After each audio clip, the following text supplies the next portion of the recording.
Jangan lupa subscribe, like Saka Channel agar tidak ketinggalan cerita menarik setiap harinya.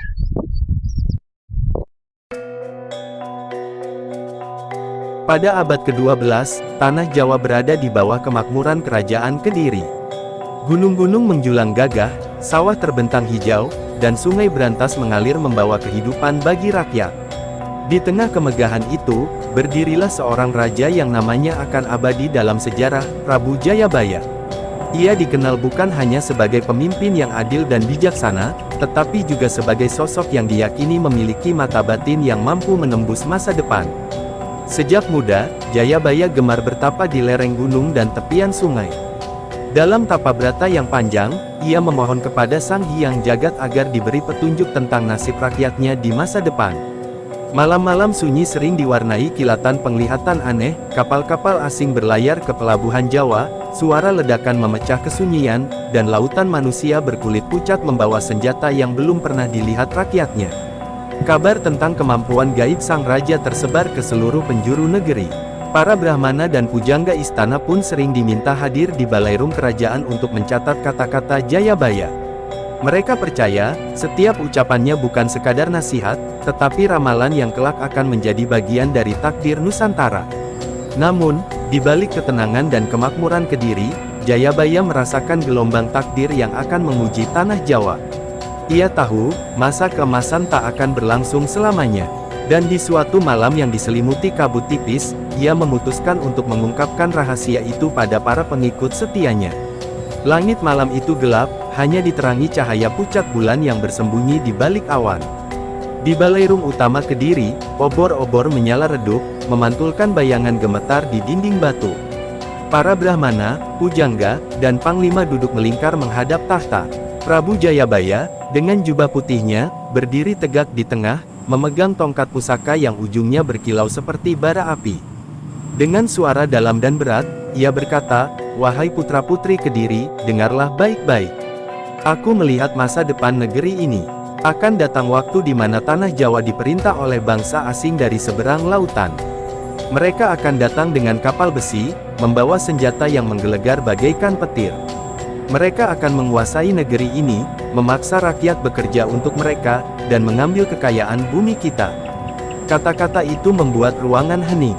Beberapa wajah pucat, beberapa lainnya menunduk, tak berani menatap sang raja. Jayabaya melanjutkan, "Kekuasaan mereka tidak sebentar. Akan ada pergantian penjajah, satu pergi, satu datang lagi. Negeri ini akan merasakan pahitnya perbudakan dan perang. Namun, kelak akan datang seorang pemimpin dari tanah seberang yang mampu mempersatukan Nusantara kembali.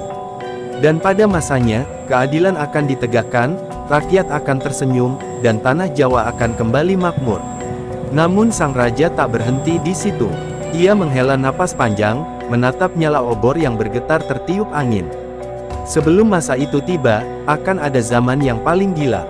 Aku menyebutnya zaman edan. Di masa itu, orang yang jujur akan tersisih, orang yang tamak akan berjaya. Jalan-jalan akan dipenuhi kendaraan, namun banyak rakyat lapar. Manusia lebih mencintai kemewahan daripada budi pekerti.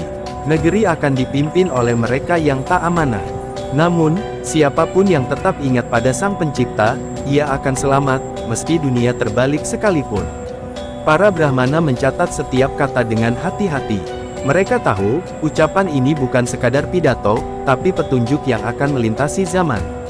Dan malam itu, di tengah kabut dan nyala obor, lahirlah ramalan yang kelak menjadi legenda, ramalan Jayabaya.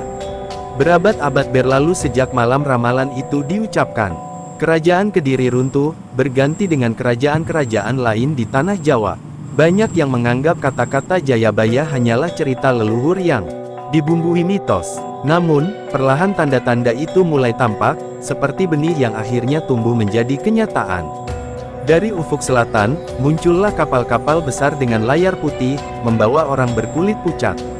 Mereka datang bukan sebagai tamu, melainkan penguasa. Bangsa Portugis, lalu Belanda, dan kemudian Jepang, silih berganti menancapkan kuku kekuasaan di Nusantara. Senjata mereka meledak memekakkan telinga, memuntahkan api seperti kilat, persis seperti yang pernah dilihat Jayabaya dalam penglihatan gaibnya. Rakyat dipaksa bekerja tanpa upah, hasil bumi dibawa ke negeri jauh, dan penderitaan membungkus tanah air selama ratusan tahun. Di tengah penjajahan itu, ramalan Jayabaya menjadi penghibur sekaligus pengobar semangat. Bisikan tentang datangnya seorang pemimpin yang mempersatukan Nusantara menyebar di kampung-kampung. Hingga akhirnya, di abad ke-20, lahirlah seorang tokoh yang memimpin bangsa ini menuju kemerdekaan. Banyak rakyat percaya, ia adalah perwujudan dari sosok yang pernah disebut sang raja dalam ramalannya. Namun, kisah itu belum selesai. Ramalan Jayabaya juga menyebut zaman edan, dan tanda-tandanya mulai terasa setelah kemerdekaan. Jalan-jalan dipenuhi kendaraan, gedung-gedung menjulang tinggi, namun di sudut-sudut kota banyak perut lapar. Kekuasaan sering jatuh ke tangan mereka yang lupa pada amanah, dan manusia lebih mengejar harta serta kemewahan ketimbang menjaga budi pekerti. Orang tua di desa mulai berbisik satu sama lain, ramalan itu belum sepenuhnya usai, bagian terakhirnya masih menunggu. Malam di pedesaan Jawa terasa sunyi. Hanya suara jangkrik dan desiran angin di antara pepohonan bambu yang menemani percakapan para sesepuh. Di beranda rumah kayu, seorang kakek bercerita pada cucunya tentang ramalan Jayabaya. Matanya menatap jauh, seakan melihat masa depan yang tak terlihat oleh orang biasa. Nak, bagian terakhir dari ramalan itu belum terwujud. Dan jika waktunya tiba, dunia ini akan berubah besar-besaran, katanya lirih. Menurut bisikan yang diwariskan dari generasi ke generasi, Jayabaya menyebut bahwa setelah zaman edan, akan datang masa peralihan yang penuh kekacauan. Alam akan memberi tanda, gunung-gunung meletus, banjir melanda, dan langit menjadi aneh warnanya. Di tengah kekacauan itu, akan muncul seorang pemimpin besar yang membawa keadilan dan kebenaran, bukan hanya untuk Jawa, tapi untuk seluruh Nusantara. Namun, sebelum ia datang, bumi akan diguncang oleh fitnah dan perpecahan yang membuat manusia saling curiga. Di beberapa daerah, masyarakat percaya bahwa tanda-tanda itu sudah mulai terlihat. Bencana alam silih berganti, manusia semakin terpecah oleh kepentingan, dan teknologi membuat dunia terasa semakin sempit namun juga semakin rapuh.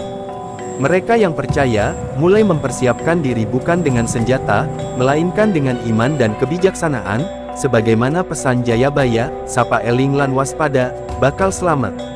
Hingga kini, tak seorang pun tahu kapan ramalan itu akan sepenuhnya terwujud.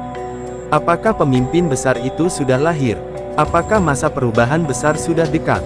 Waktu akan menjawabnya. Yang pasti, legenda Jayabaya terus hidup, diceritakan di lumbung padi, di bawah pohon beringin tua, dan di telinga anak-anak yang mendengarkan dengan mata membelalak. Ramalan itu bagaikan bayangan di cakrawala, semakin dikejar, semakin jauh, namun selalu ada, menunggu saatnya tiba.